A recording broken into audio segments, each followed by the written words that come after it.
محترم بزرگوں، عزیزوں اور بھائیوں، میں نے آپ کے سامنے حضرت ابو ہریرہ رضی اللہ تعالی عنہ کی روایت سے حضرت نبی کریم صلی اللہ علیہ وسلم کا ایک قیمتی ارشاد نقل کیا ہے۔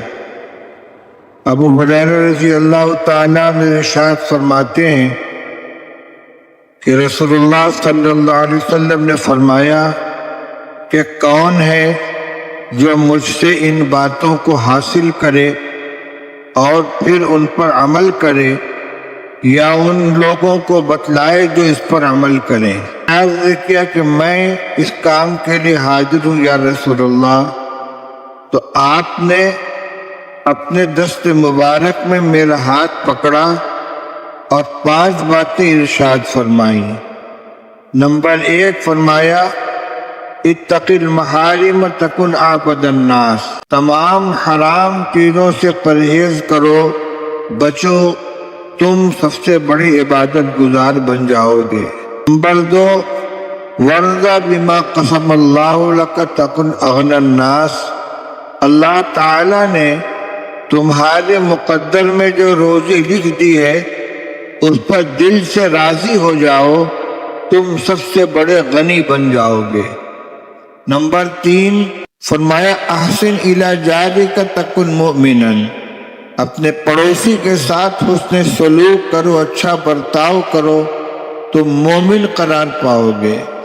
وَأَحِبَّ لِأَخِيكَ مَا تُحِبُّ لِنَفْسِكَ تَكُنْ مُسْلِمًا، بھائی کے لیے وہی پسند کرو جو اپنے لیے پسند کرتے ہو، تم مسلم قرار پاؤ گے۔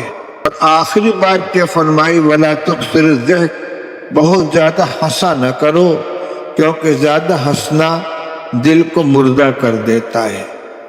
یہ مختصر سی حدیث ہے جس نے 5 باتیں رسول اللہ صلی اللہ علیہ وسلم نے نصیحت کے طور پر ارشاد فرمائی ہیں، لیکن اس سے پہلے آپ نے یہ سوال فرمایا کہ کون ہے جو مجھ سے اس کو سیکھے پھر اس پر عمل کرے یا عمل کرنے والوں کو سکھلائے۔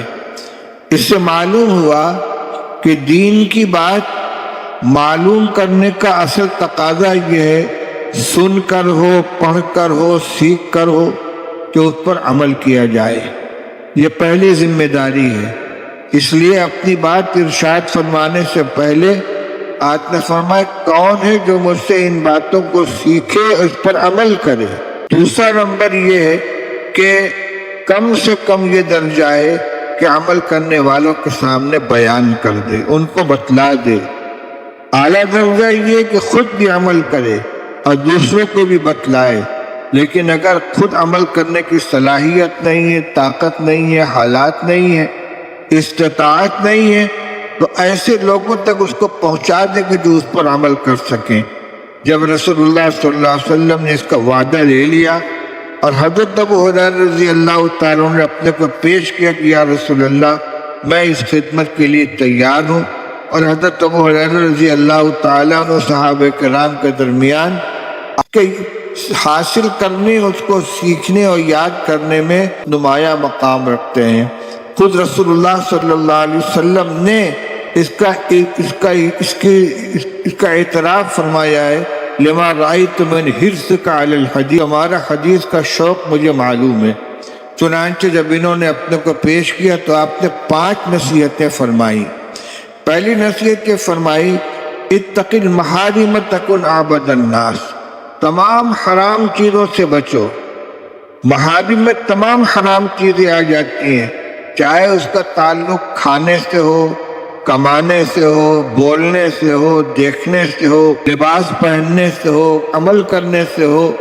جتنی حرام چیزیں جن چیزوں سے اللہ تعالیٰ نے منع فرمایا ہے، سود ہے، جوا ہے، رشوت ہے، بے ایمانی ہے مال کے لائن سے، اسی طرح جو چیزیں شراب پینا یا مشتبہ غذا کھانا کھانے پینے کی لائن سے، اسی طرح معاملات کے اندر لوگوں کو دھوکہ دینا، امانت میں خیانت کرنا، وعدہ خلافی کرنا، نقصان پہنچانا، یہ سب معاملات کے اندر ہے۔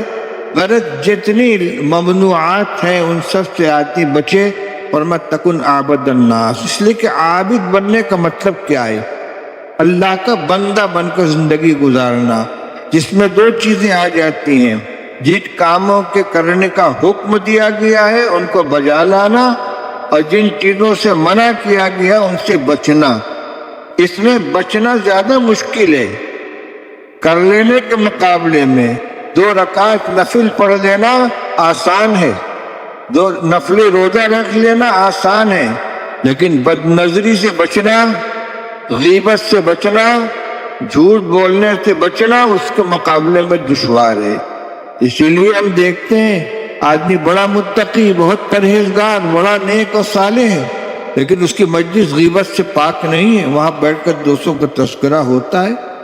تو حرام چیزوں سے جو بچے گا اس کے لیے اعمال جو کرنے والے کام ہیں اس کا کرنا آسان ہو جائے گا۔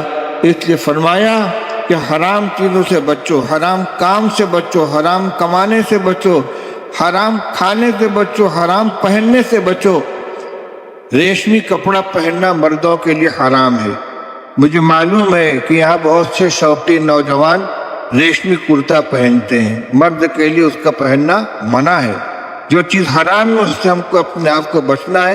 حلال کے اندر شوق پورا کرنے کی چیزیں کم نہیں ہے کہ ان کو چھوڑ کر حرام کا ارتکاب کیا جائے۔ بہرحال مجھے مختصر وقت میں 5 چیزوں کی مختصر تشریح کرنی ہے۔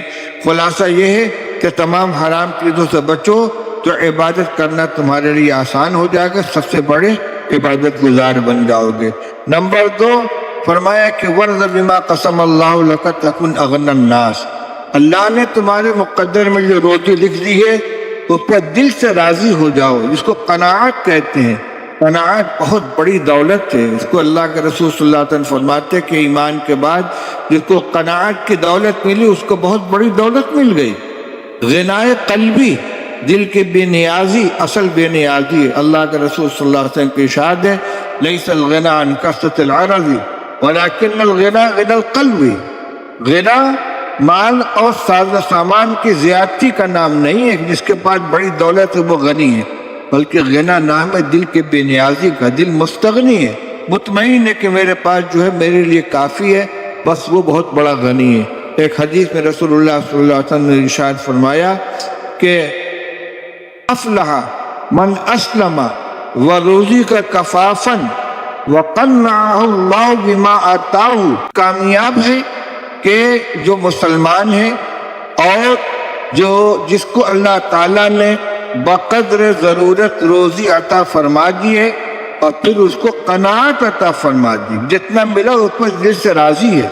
یہ غنا قلبی، یہ قناعت، یہ بہت بڑی دولت ہے۔ آدمی کتنا کھائے گا، کتنا استعمال کرے گا۔ ایک روایت رسول اللہ صلی اللہ علیہ وسلم کی ارشاد ہے کہ آمناً فی سربہ معافاً فی جسدہ وعندہ قوت یومہ فکأنما حیزت لہ الدنیا بحذافیرہا۔ اسلم من اصبح آمناً فی سربہ معافاً فی جسدہ وعندہ قوت یومہ فکأنما حیزت لہ الدنیا بحذافیرہا۔ جس شخص کی نے اس حال میں صبح کی کہ اپنی ذات کے اعتبار سے بے خوف ہے، مطمئن ہے، کوئی ڈر نہیں ہے، جسم کے اعتبار سے تندرست ہے، کوئی بڑی بیماری نہیں ہے، وَعِندَهُ قُوتُ يَوْمِهِ، اور آج کی روزی اس کے پاس موجود ہے، صرف آج کی، اپنے اہل و عیال کی جس کا خرچہ اپنے ذمے ہے، ان کے آج کے کھانے کس کا خرچہ موجود ہے۔ فرمایا گویا ساری دنیا سمیٹ کر اس کے قدموں میں ڈال دی گئی۔ وہ غنی ہے اللہ کے رسول صلی اللہ علیہ وسلم کی نظر میں، اس سے کم کون ہوگا؟ فرمایا کہ غنائے قلبی کی دولت جس کو مل گئی وہ فرمایا کہ یہ تیسری چیز ورد بما قسم اللہ، دوسرے نمبر پر ورد بما قسم اللہ لک اغنی الناس، اللہ نے جو تمہارے مقدر میں لکھا ہے اس پر راضی ہو جاؤ، دل سے راضی ہو جاؤ، قناعت اختیار کرو، تم سب سے بڑے غنی بن جاؤ گے۔ تیسری بات فرمائی کہ اپنے پڑوسی کے ساتھ اچھا سلوک کرو تو مومن بن جاؤ گے۔ ایمان بہت بڑی صفت ہے، مومن کامل بننے کے لیے بہت سی چیزوں کی ضرورت ہے، उनमें एक चीज ये भी याद फरमा ला युमिन वल्लाहि ला युमिन वल्लाहि ला युमिन, कसम खुदा के मोमिन नहीं है। सहाबा ने पूछा मन या रसूलुल्लाह, फरमा मल्ला यामुन जारू बवाई कहू, जिसका पड़ोसी उसकी इज़ाओं से महफूज न हो वो मुसलमान कहलाने का हकदार नहीं है, मुसलमान कहलाने का अहल नहीं है। इसलिए हम चाहते हैं कि हम हकीकी माना में मोमिन बने तो दीगर ईमानी आमाल के साथ हमें इस पर भी नज़र रखनी पड़ेगी कि हमारा अपने पड़ोसियों के साथ कैसा सलूक है। नंबर 4 फरमाया कि अहिब अली अखी कमा तुहिब्बु लिनफ्सिका तकुन मुस्लिमन, अपने लिए वो बात करो जो अपने भाई के लिए वो बात पसंद करो जो अपने लिए पसंद करते हो, यानी सबके लिए खैर खा बनो। कोई अपने लिए बुरा नहीं चाहता, अपने लिए तकलीफ पसंद नहीं करता, धोखा पसंद नहीं करता। तो इसी तरीके से अपना हमारा मामला अपने भाई के साथ होना चाहिए। जो चीज़ हम अपने लिए पसंद नहीं करते वो अपने भाई के लिए पसंद न करें। यहाँ भाई सम्राट मुसलमान भाई है, चाहे वो रिश्ते में हमारा भाई लगता हो या ना बनता हो। अगर ये सिफत पाई जाएगी तब तो मुस्लिम बनेंगे, क्योंकि अल मुस्लिम मन सलिम मुस्लिमून मिन लिसानी व यदिही, मुसलमान वो है जिसके हाथ और जुबान से दूसरे मुसलमान महफूज रहें। तो जब हम उसके लिए अच्छी चीज़ पसंद करेंगे हमारे नुकसानात से हमारी इज़ाओं से वो महफूज रहेगा। ये 4 काम तो करने के हुए।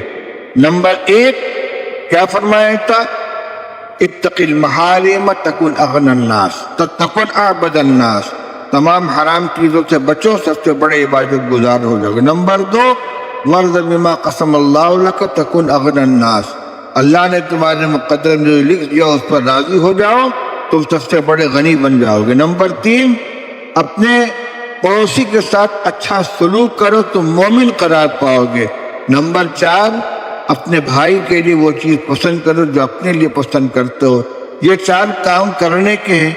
अब 5वां काम परहेज का है। वो क्या है, ला तुक्सिर ज़हका, बहुत ज़्यादा हंसा मत करो। हंसना हराम नहीं है, लेकिन ठट्ठा करना और कहकार लगाना ये गफलत की अलामत है।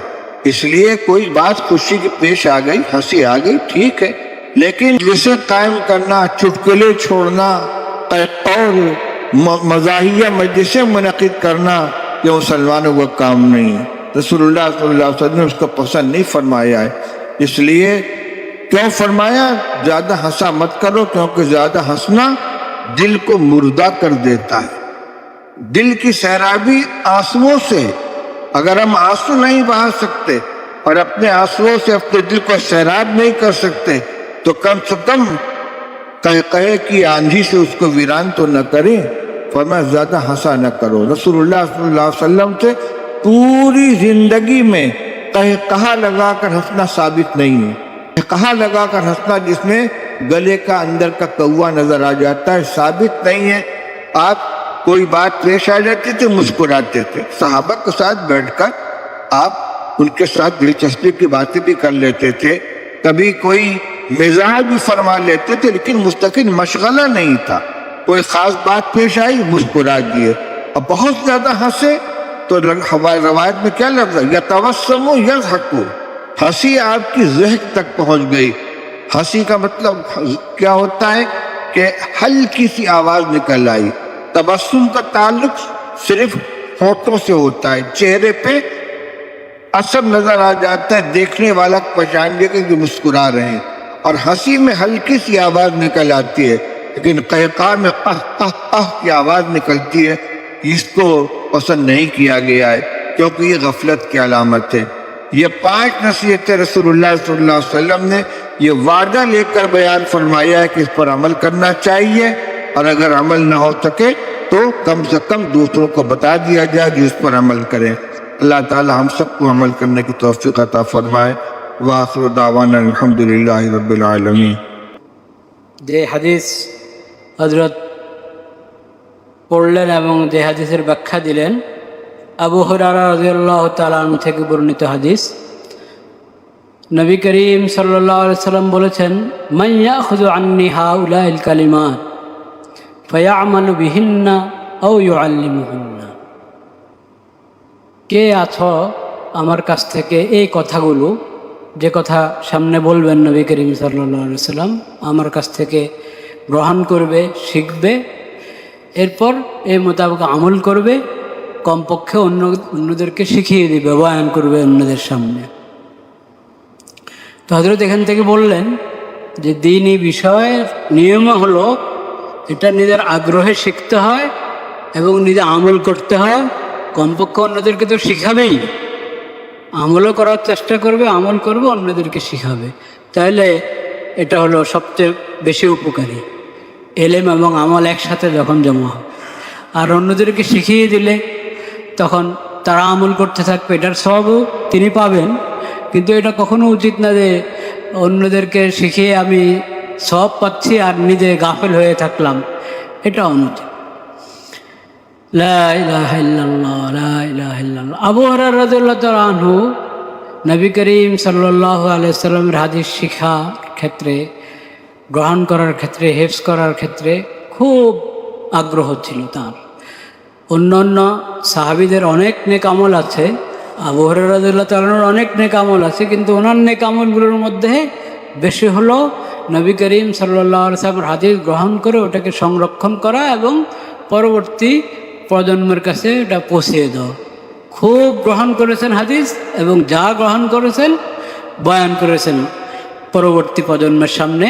সেজন্য হাদিসের কিতাবে দেখা যায় আবু হুরায়রা রাদিয়াল্লাহু তাআলা আনহুর হাদিস, বর্ণিত হাদিসের সংখ্যা অনেক।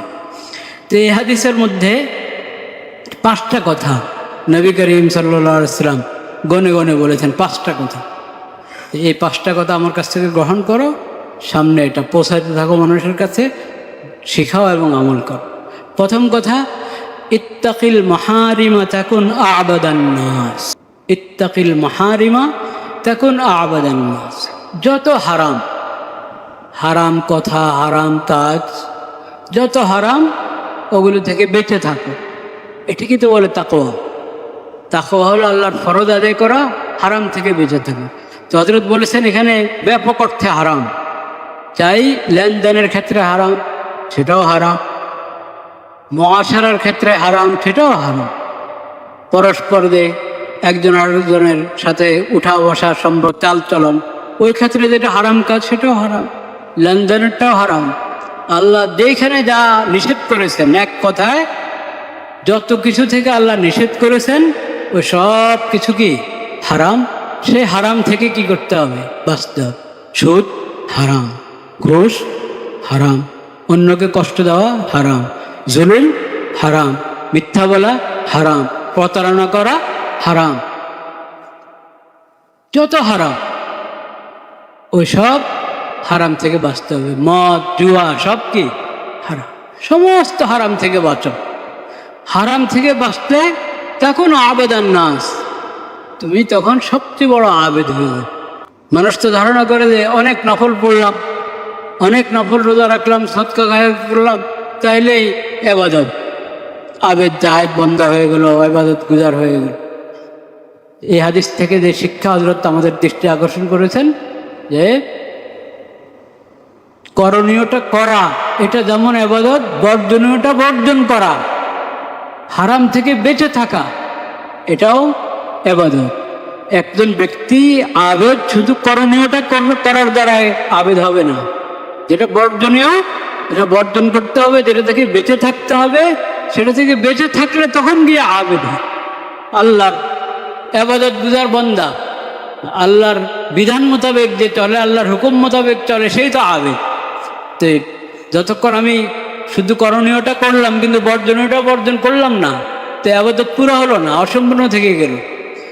নবী করিম সাল্লাল্লাহু আলাইহি ওয়াসাল্লাম বলেছেন তুমি হারামগুলো থেকে বাঁচো, ফরজ তো আদায় করবেই, কারণ ফরজ লঙ্ঘন করা হারাম কিনা? ফরজ লঙ্ঘন করা তো হারাম। তো ফরজ আদায় করবে এবং হারাম থেকে কি বেঁচে থাকবে, তাহলে আবেদ হতে পারবে। আল্লাহ তাআলা আমাদেরকে এমন আবেদ বানিয়ে। হযরত আরও বলেছেন যে বেঁচে থাকা এটা হলো এমন ইবাদত যেটা কঠিন। করণীয় ইবাদত সহজ, তুলনামূলক কি সহজ, কিন্তু বর্জনীয় যেটা থেকে বেঁচে থাকতে হবে সেটা থেকে বেঁচে থাকা কঠিন। এই কঠিন কাজটা যদি আমরা করতে পারি তাহলে কি হতে পারবো? আবেদ হতে পারবো।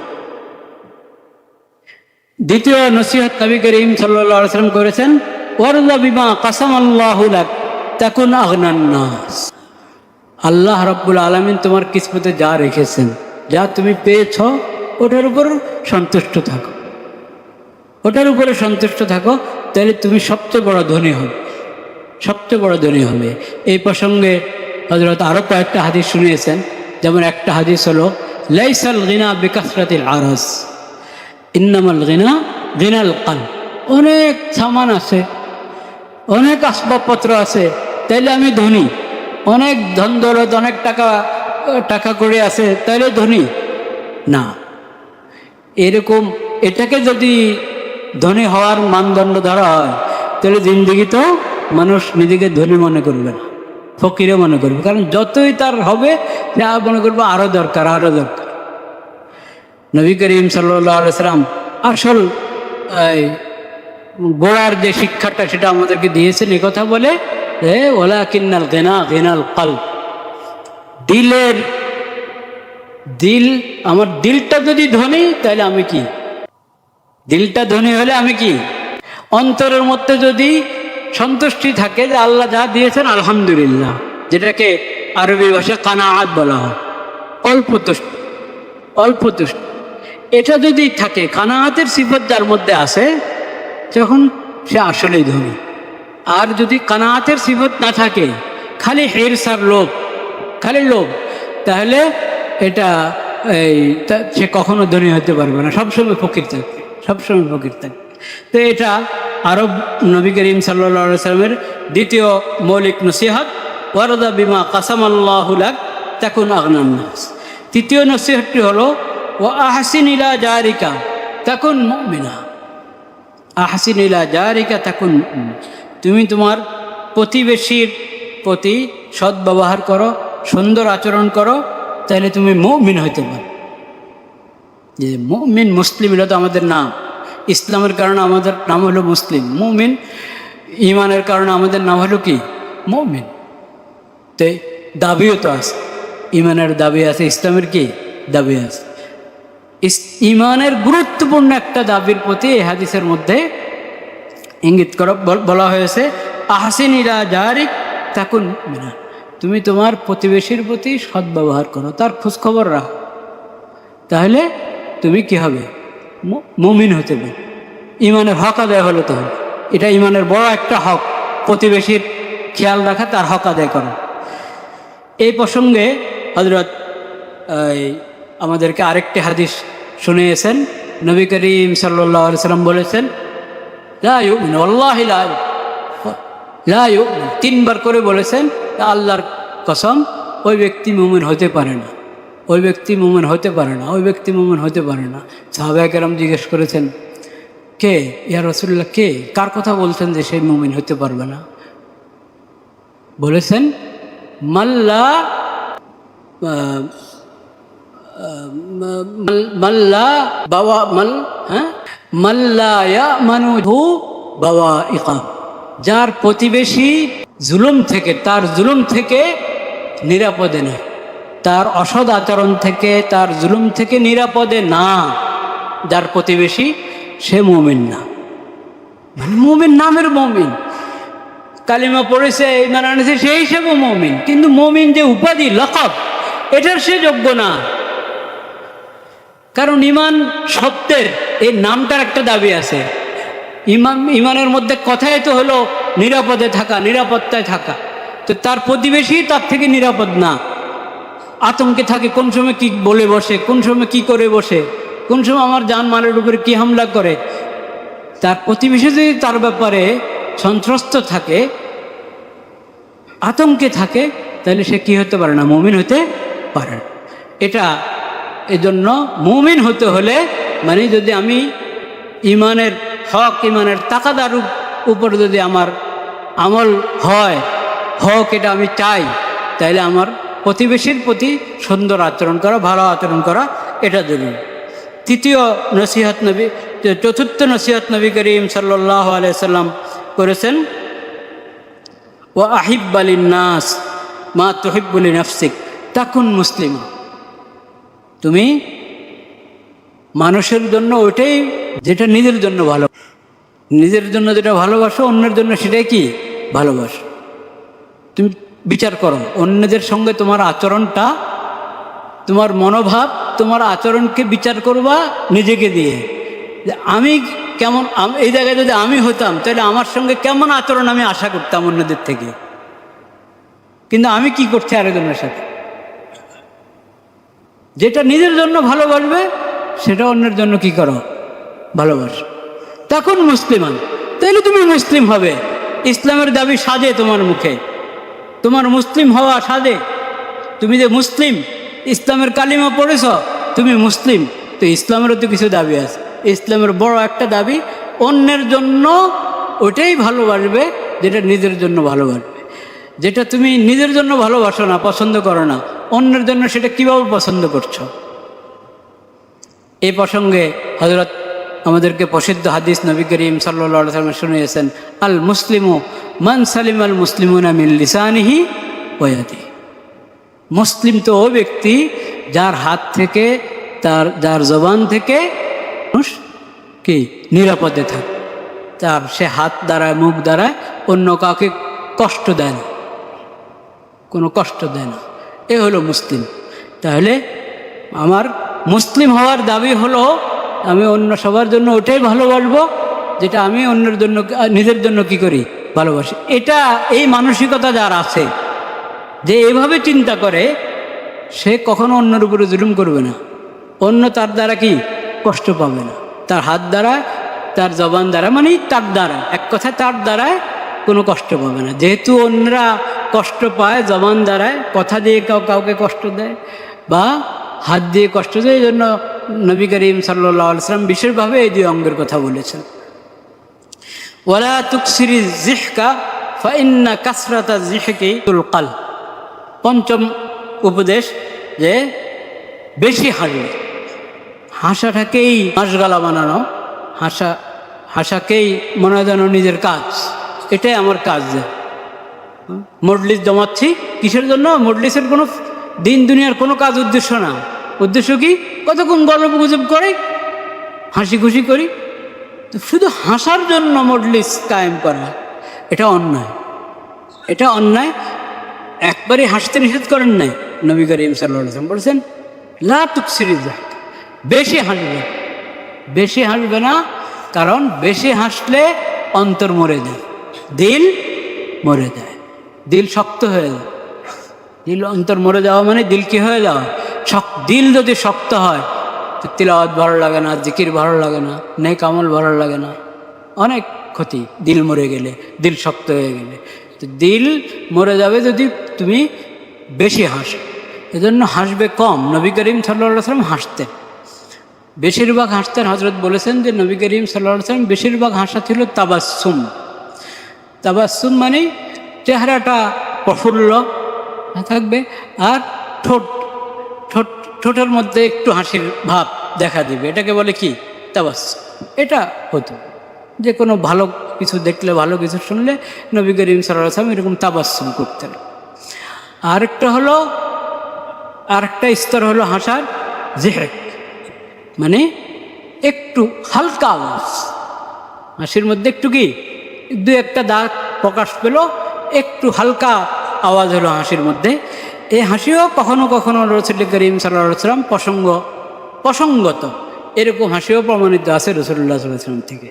কিন্তু এটাকে মাসগালা বানানো, এটাকে মিশন বানানো যে এটা একটা কাজ, এটা কখনো করেন না রাসূল করিম সাল্লাল্লাহু আলাইহি ওয়াসাল্লাম, পছন্দও করতেন না। আরেকটা আছে কাহকাহা বলে এটাকে, আরবিতে কাহকাহা মানে অট্ট হাসি। অট্ট হাসি কোনো সময়, কোনো মজলিসে, কোনো প্রসঙ্গে নবী করিম সাল্লাল্লাহু আলাইহি ওয়াসাল্লাম অট্ট হাসি করেছেন এটা প্রমাণিত না। এটা কোনো সিরাতের মধ্যে, হাদিসের মধ্যে এটা পাওয়া যায় না। বেশিরভাগ হলো হয়তো তাবাসসুম, আর কখনো কখনো হলো যিহক, স্বাভাবিক হাসি। তো ওইভাবে যদি আমরা নিজেদেরকে প্রস্তুত করি, অট্ট হাসি থেকে বেঁচে থাকি। অট্ট হাসি তো একবারে অসুন্দর, দেখতেও অসুন্দর, দৃশ্যটা খুব সুন্দর হয় না। আর যে এই অট্ট হাসিকে অভ্যাস করা, এর মানে হলো এর মাথায় কোনো কি নেই, ফিকির নেই, চিন্তা নেই, ও মনে হয় যেন কোনো পেরেশানি নেই তার, হ্যাঁ, কোনো পেরেশানি নেই, এই জন্য অট্টহাসি। সেজন্য ওটা শাস্তি হলো অন্তর কি মরে যায়। এজন্য নিয়ম হলো বেশি হাসা থেকে বেঁচে থাকবো। যা আখরাতের ফিকিরে থাকলে, আমার যদি নিজের হিসাব নিজে থাকি, আর কি কি করণীয় ছিল কিন্তু করি নাই, কি কি জিনিস থেকে বাঁচা দরকার কিন্তু কি বাঁচি নাই, এইভাবে যদি আমার মধ্যে ফিকির থাকে, চিন্তা থাকে, তাহলে হাসার সুযোগ পাবো কই। কিন্তু আবার একবার এই ভাব ধরে থাকা, এটাও পছন্দ না। নবী করিম সাল্লাল্লাহু আলাইহি সাল্লাম বলেছেন যে কারোর সাথে সাক্ষাৎ হলে হাসি মুখে, হাসি মুখে, প্রফুল্ল মুখে তার সাথে সাক্ষাৎ, এটা একটা নেক আমল, একটা নেক আমল।